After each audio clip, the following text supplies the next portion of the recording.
We are recording. Okay, we are recording. So, what is your name? My name is Joyce Young, What's your middle name?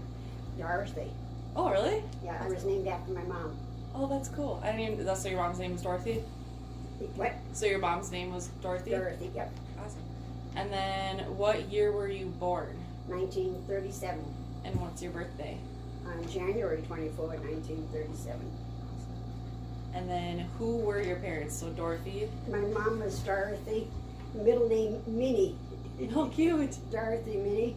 And my dad was Martin Edwin. Okay. And then, who were your siblings? I had two sisters. I was the youngest of three.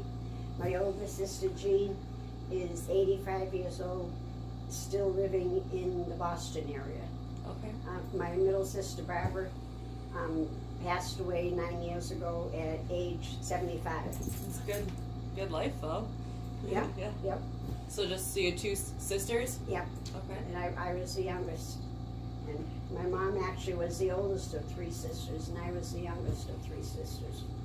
Do you feel like you were spoiled more because you were the baby? Not really. No. You know, like I say, it was different times then. Mm-hmm. So I don't think, say that played into as much as it does now. Okay. And then, what's next? So, do you have like a favorite memory from your childhood? I have so many, and as you age, you keep recalling more. But as far as any specific, I know lots of specific, too many to even mention. Okay. So, what city did you grow up in? Like, where are you from? I grew up in the Boston area. Oh, really? Yeah. Okay. Yeah. When did you guys move here then? We moved here in 58. We were married in 58. We came out here from Boston because Mel having been in the Navy, his home state was Illinois. He also wanted to go to Virginia with a buddy mate of his, and I didn't want to stay in Boston, so we came to Minnesota because I had a sister living here at the time. So while we're talking about Mel, like his parents' names and his birthday, can you say that? Yeah, Mel was born in Fairfield, Illinois, Okay. in August 31st of 1934. Mel had an unusual childhood in that his dad passed away about a month before he was born. His dad was a World War I veteran, and his mother passed away when he was a young boy of about 8 years old, and he was then raised by his older sister with his sister's kids. Okay. So she became his guardian, and he joined their family. Oh, that's cool. I didn't know that. So, where did you go to school? I went to school in Boston, What, do you remember the name of it? girls' high school. Girls' High School? It was an all-girls school because at that time all of the schools were segregated. Boys and girls didn't. Boys and girls high schools were separate, either all girls or all boys. Did you have to wear a uniform then? No, You didn't? nope. Lucky. And then you were talking about accounting before we started the video, so was that your favorite subject then, or? Yeah, I did. I like working with numbers. Okay, will you tell that story again, just so it can be on video, so About how I got your job? my job. Mm-hmm. My first job as a young kid, I remember, was washing dishes at a nursing home where my grandma worked. And I remember it so well because food was served on trays, and we would deliver the trays to the patients, pick up the trays, and then have to wash all of the dishes and put them away, and then set the trays up for the next meal. Mm-hmm. And I did that from a young age. I would say, I know I started when I was, under 10 years old, and that probably went on for about 3 or 4 years till I got a job working for a public accountant when I was a junior year in my high school. And I basically stayed with that job for a number of years. So was accounting your favorite subject, or did you have Yes, yeah? yeah. Okay. So then where and when did you and Grandpa meet? We met at a roller skating place. Roller skating at that time was, say, a big popular thing that teens did. And I had gone there with my sister, who at the time was dating a sailor. And Mel and a friend of his came to the skating mat, I forget what, the roller skating place, to pick up my sister. And I met Mel, and my first impression of him was that he was a drunken sailor, because that's what the sailors did in Boston. And I was on roller skates, so therefore I towered over him probably about 3 or 4 inches. And that was my first impression, which obviously later changed. That's funny. So then how did, like, since you thought he was a drunken sailor, like, how did he ask you out, or like, how did that happen? He called me and wanted to see me, and we were living in the house, the apartment where we lived, and he called, and he didn't have any transportation, so he was going to take public transportation, which in Boston meant if you were going somewhere, you had to usually take a bus or a streetcar to a location, and then switch to another bus line or a train line, and then switch again back on another bus line to get you where you wanted to go. And I remember my older sister saying, he won't come because he won't take public transportation, which he did. Aww. So that was a sure sign that, say he wasn't just looking for just a one night. Okay, what year did that happen in? Do you remember? That probably would have been 56, I want to say. And then so did you guys obviously go on a date? Where'd you go, Yeah, and so what'd you do? Then, say at that time, say we would do a lot of walking, like say he didn't have a car. I did later get a car, and then we did a lot more things. But before I had the car, we would just, walk, sometimes walk to the liquor store, and he would buy some beer, and he would buy some, for some reason, Southern Comfort for me. We weren't big drinkers at the time, but it was just something to do. But like I say, basically any place we wanted to go in our early dating was walking to places. Is Boston kind of like a easily accessible city to walk around in? Or? Oh yeah. Yeah? Okay. Yeah, it really is. Okay. Although we generally stayed in our own neighborhood. Yeah. Yeah. Well, that's fun. So then, what was it like the differences between times then versus now? Like, what do you think is the difference in growing up? Like, how Lachlan's growing up versus how you grew up? It's so totally different because you probably hear it every day. Back then, kids didn't have what they have now. They didn't have, say the television. They didn't have their own individual video things. And we just would find our own way of playing, of just things around the yard or things around the street, skating in the street, making roller skates out of tin cans, playing a lot of, hide and seek, playing a lot of dodgeball, a lot of roller skating, and just spending our time outside. Did your parents just kind of like kick you out and say, don't come home till this time, or? No, like I say, we pretty much had free reign because my mom and dad, for the most part, worked all of the time. So we would get ourselves off to school in the morning and get ourselves home in the afternoon. And then I would assume after they got home, we would probably just stay around the house. Yeah. Well, that's kind of nice. And then I kind of jumped around these questions, but then back to you and Mel. How long did you date before you got married? Or like, when was your wedding? About 2 years. Okay. And did he propose, or was it just kind of like an agreed? Yep. How did he do that? Well, no, I don't know if he proposed. We would just talk about getting married. Mm-hmm. And I know when we bought my, maybe we talked about it, and it was official. And we went to buy my engagement ring. And we went to this Boston, downtown Boston, the shopping area had all kinds of stores, with stuff in the windows. And I always would walk by this one jewelry store that was so well lit, and the window was just full of, rings and stuff like that. And so he took me to that store, and we had no idea as to, how much things cost, or, didn't know. And so then they asked us for a price range. And so then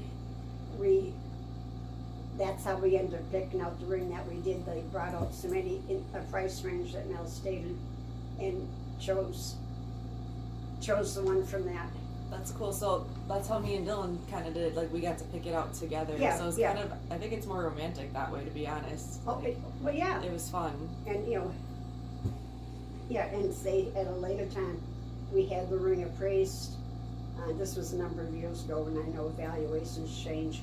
But say we had it appraised at a jeweler in St. Paul, and he estimated $5,600. Nice. But that was probably 20 years ago. What it is now, I don't have any idea. We'll have to find that out one day. But that's, because yeah. And you've all seen my diamond, and, Mm-hmm. say know that, Yeah. how nice it is. Yeah, I love your ring. Yep. And then, so once you guys bought the ring, did you like go to dinner or go celebrate? We went down to South Station, which was a railroad. Back then, say people took the commuter trains in and out, and we went down to the what they call South Station, which was one of the commuter train, and they had a restaurant there, and we had dinner there. Cute. But back then, everything was so informal. Yeah. Everything was a lot more casual. Mm-hmm. You just kind of did stuff. Yeah. And then how long were you engaged, and then what was like the actual wedding part like? Say, after we got married, we had come out here and we went to Iowa and got married. So basically, we didn't have a big wedding. Yeah. Or anything like that. Say we went, because I had come first, he had followed me, and he came home from work because he was working nights, and I don't think I was working yet at the time, and decided let's go get married. So then we drove to Iowa, which had, say, no waiting period or something like that, and got married. So you kind of, it was kind of an elopement then? Yeah, I guess, thinking back, yeah, you could call it an elopement, yep. Okay. And then how long did it take for you to get pregnant after the wedding? Was it? We got married in '58. Rick was born in December, so about a year and a half. Okay. A little less than a year and a half. And then, so now that we're into kids, can you name all of your kids in birth order and what year they were born, if you remember? Rick was born December 22nd, 1960. And Karen was born April 19, 1964. And Sandra was born December 20th, 1966. And Bob was born May 4th of 1970. Okay. So 4 kids in about 9.5 years. That's a good spread out. Yeah. It's not like you just popped them out. And then, now that we're into kids, I gotta figure out. So do you have any like funny stories of each of the kids, or are there just too many? None. One about Sandra, like say back then, say we basically did everything in the family. If we were going to go, sometimes back then, people would go for Sunday rides for some reason. And So when we had, by that time we had the 4 kids, because I remember Sandra was riding in the middle, and the other 3 were in the back seat, and we were going somewhere, and Sandra had said something maybe before she left that she didn't feel real good. So anyhow, like I say, I don't remember where we were, but all of a sudden she just started puking, and like I say, she was in the front seat between me and Mel. Oh God. And I remember reaching for whatever I could to try and stop it. And so that was, one of those things I remember. That's funny. And, I'll make it about Sandra, and she'll appreciate that. Yeah. How old do you think she was? She was probably, I'd say 6 or 7 maybe. Okay, so still a kid. Something like that, because if there would have been 3 in the back seat, Yeah. because it was almost 4 years between her and Bob. Okay. So, yeah. And then, can you name? So you named your children. Can you do like their spouses and the grandchildren? Just kind of say everybody's name and. Yep. Rick is married to Deb Anderson, That's hard. Come here. Come here. and I can never remember what year they were married in. I want to say 79 possibly. And then Karen married Rick Smozzle in 88. And Sandra married Dean Holt in 1991. Yep, 91. And Bob still isn't married. Okay. And then your grandchildren. Okay. You don't have to say years for all of them. Okay, Rick has one son, Reed, Okay. and Karen has Justin and Jalen. And then Oh, that Sandra one faulty. has Heather and Dylan, and Bob obviously has none. Yep. And then Lachlan. Oh, is and Heather. then we have Lachlan, Yep. The first great grandchild. first great grandchild. And then, do you have any funny memories of the grandchildren or anything popping up?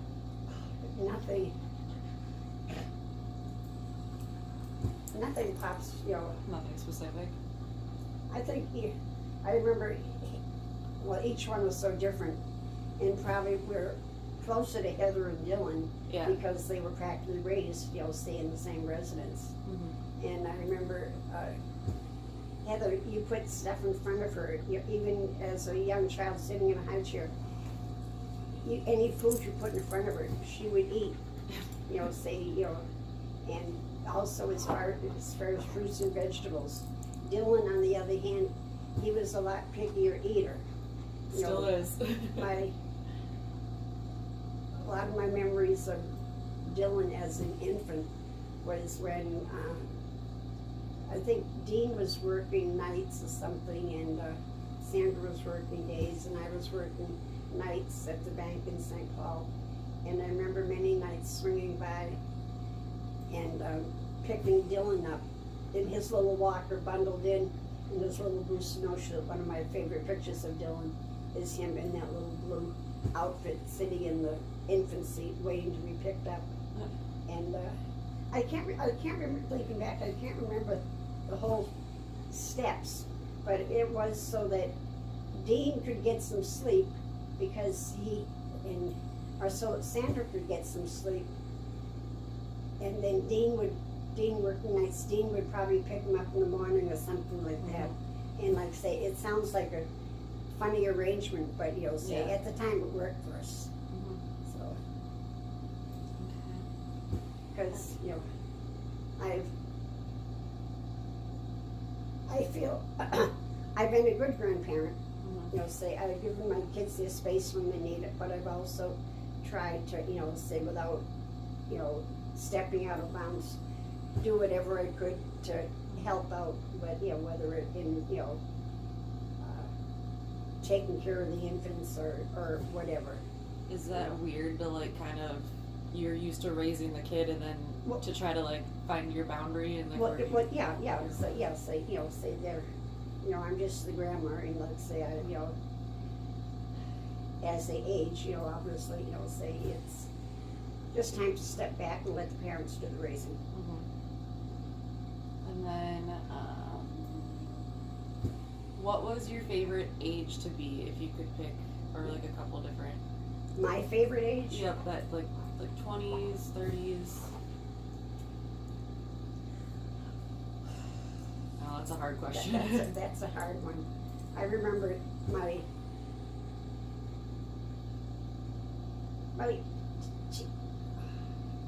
my teen years, you know, after school or even still maybe during school, there was a group of us, boys and girls both, that would meet at the YMCA, and we would do different things as a group. Mm-hmm. And there was no pairing off or anything. It was just these group of, you know, the group of, like, I'll say about 10 of us that just did things together. We went on skiing trips up to New Hampshire with overnight stays. We went to somebody's, like, beach house down on, you know, say, south of Boston on an overnight, and like I say, we went, there was a big dancing place out from the cities, you know, so we went there. And like I say, it seems like we were always doing something. And these were, the girls were girls that basically I had gone to school with. Two of my best friends from school, I had gone with them, been with them since first grade, went through grade school with them, junior high, and then also high school with two of the same girls. And have since lost contact with them. As far as I know, they're still in the Boston area. Okay. And then, so are you saying that your teens were your favorite, or is that just like one say, of them? I remember those, and then my favorite years, you know, overall, basically had been a wife, a mother, and a grandparent. Yeah. You know, like say, you know, I feel that I'm a, you know, my kids might disagree, but I feel that I'm pretty well family oriented. You know, family means a lot to me, whether it be my own family or, like I say, I have so many memories of childhood and memories that, you know, say will always be a part of me.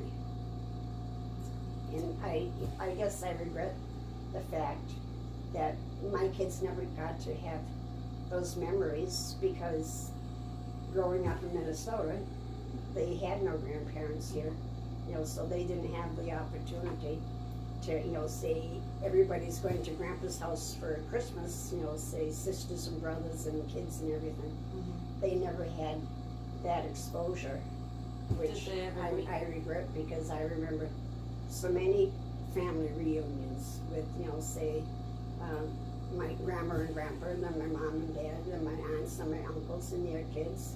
Mm-hmm. And then there'd be other relatives, you know, say that, you know, that we didn't have steady contact with. But those were always good times, and like I say, I regret that my kids never had that opportunity. Yeah. And then, so did your kids ever meet your parents or anything? They never met my dad.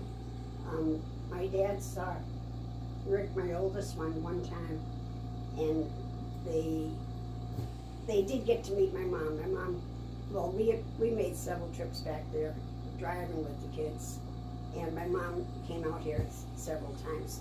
So they did meet my mom, So at least they got but they never had a really strong relationship, because living so far away and seeing them so seldom, they never really got to know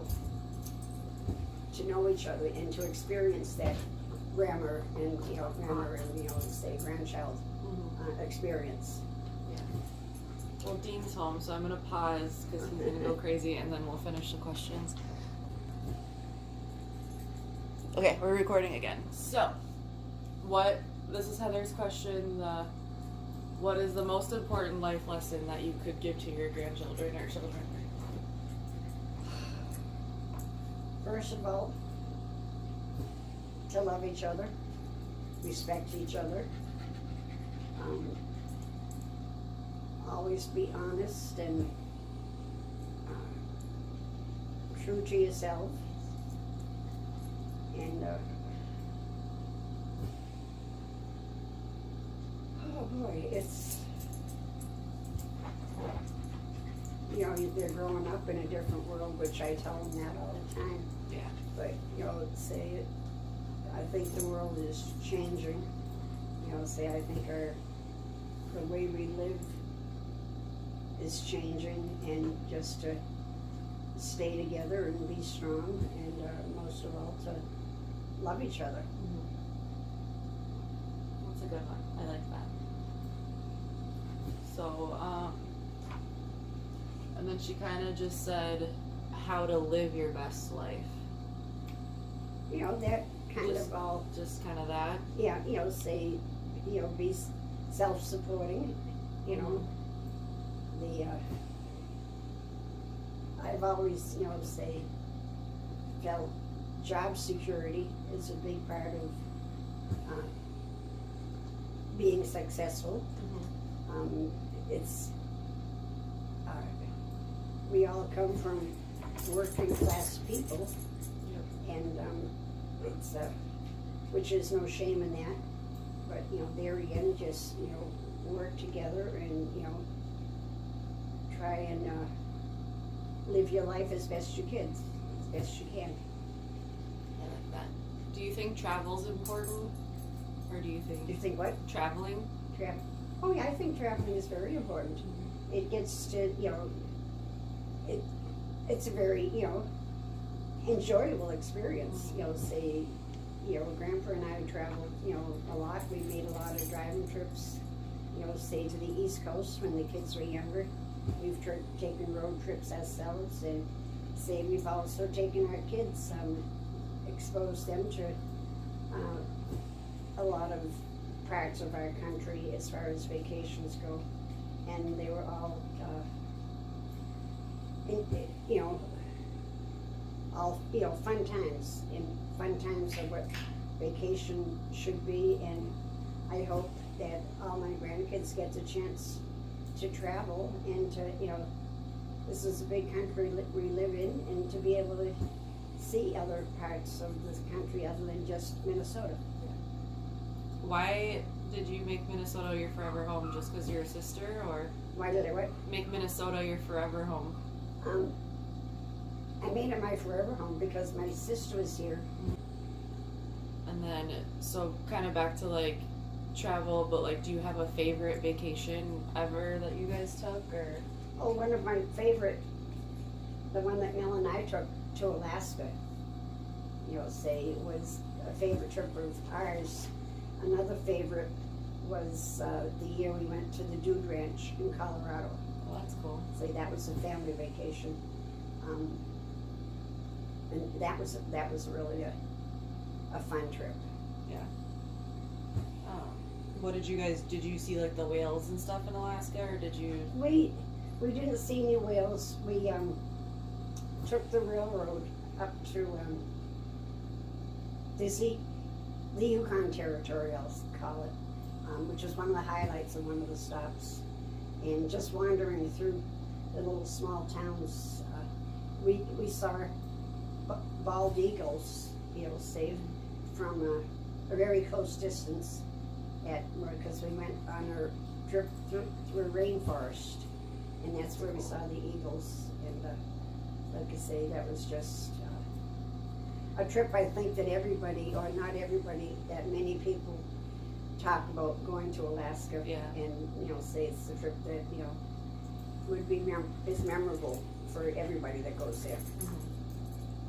And then, can you think of the most romantic thing Grandpa ever did for you? I'm sorry, you're kind of blocking her. We can't see you with him there. Come here. You're blocking the camera. Oh, romantic.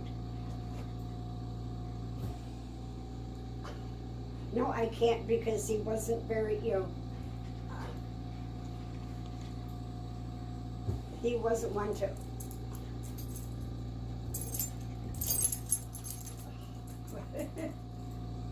He was just Mel. Yeah. You know, say I never doubt that he loved me and that I was his special person. But as far as him outwardly doing something to completely catch me off guard. I can't, nothing comes to mind. It's just kind of Mel. Yeah. It's cute though. And that's cool that you like understood that and knew that. And Well, yeah. That's cool. I think we got, oh, what was your first car? That's something Dylan wants to It know. was a Ford. The Ford? What year was it? It Do you was remember?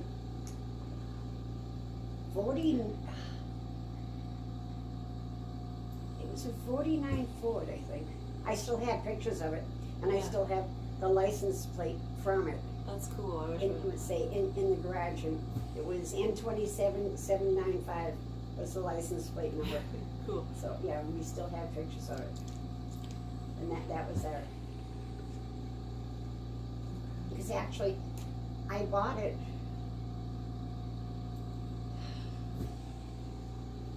I bought it after I can't remember. But, say we bought it, that's the car we brought to Minnesota. Okay. Say that's the car we brought to Minnesota. Around that time. Yep. And then I feel like I skipped one on accident.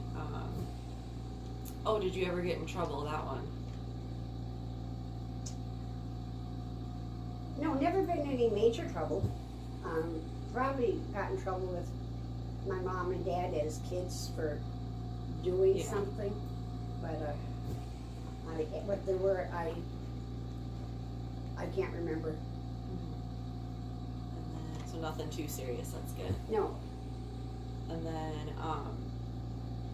like, what was it like just to be a mom to your kids? Kind of like, do you have anything to say to them? Or? being a mom, and I know being a first-time mom, growing up, I had, like I say, I had cousins that were younger, but I never really knew a lot about what babies require and what they need. And as a teenager, I never babysat, so therefore I didn't know about that, anything about caring for kids or anything. Yeah.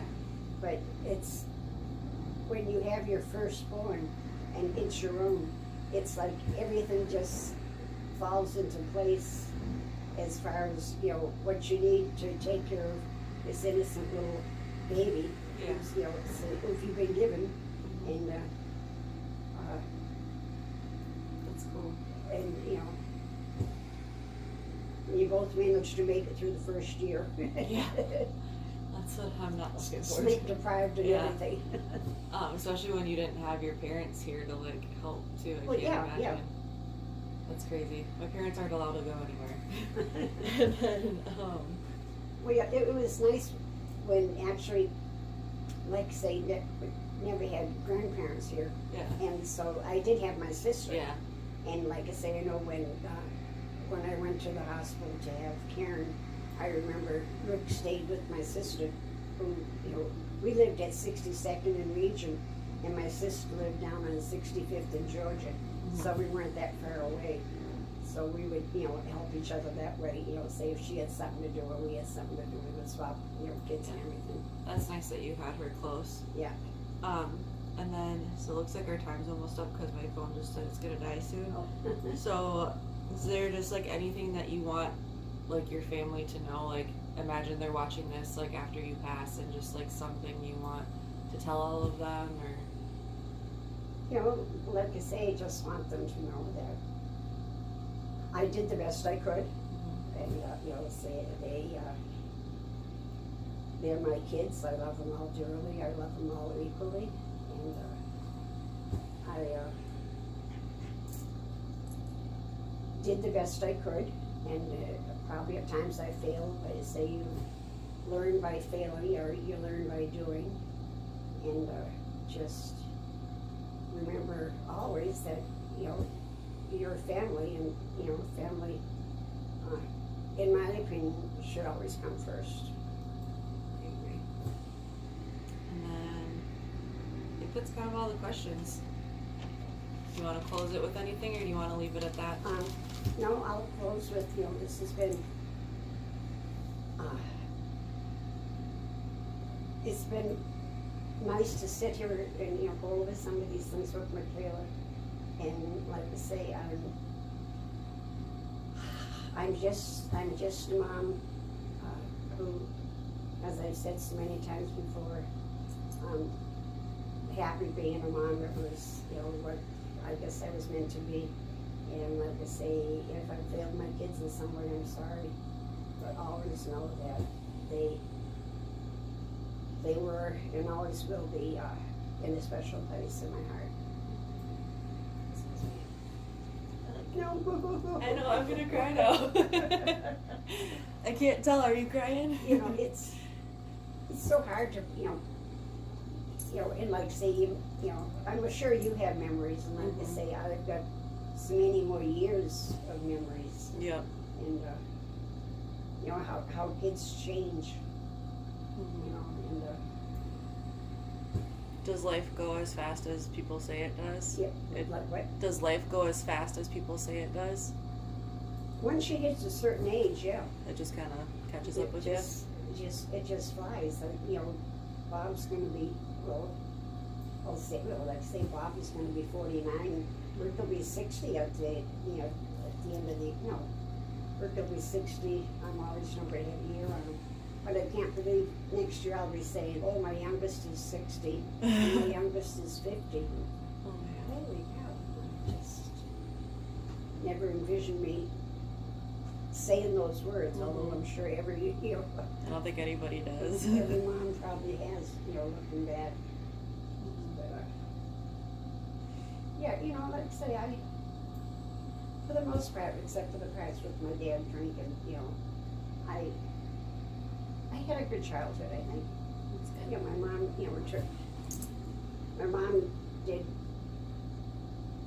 my mom did so well with everything, because she worked, for the most of the time throughout childhood. And then, having to deal with my dad and everything, saying that same time raising, us three girls and, protecting us. She was pretty amazing. Okay. Well, it's yellow notice that we have to quit, unfortunately, for some reason. Right. But can we just end with like an I love you or something, just to